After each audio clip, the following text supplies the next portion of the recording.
Hindi na talaga mapipigilan pa sa kanilang pagmamahala ng dalawang kapamilya stars na sina Janine Gutierrez at Jericho Rosales.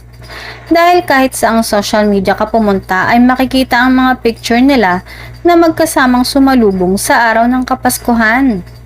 At hindi lang silang dalawa, kundi kasama ang buong pamilya ni Janine, ang kanyang papa, mama at mga kapatid. Mukha ngang masayang-masaya talaga ang naging Christmas ng real-life couple na sina Jericho at Janine at kitang-kita naman yun sa kanilang mga mata. Mukhang hindi na nila kailangan pang umamin dahil andyan na ang mga ebidensya na kulang na lang ay ipagsigawan nila na sila na. Samantala, speaking of family, mukhang close na si Jericho sa pamilya ni Janine. At hindi lang basta close.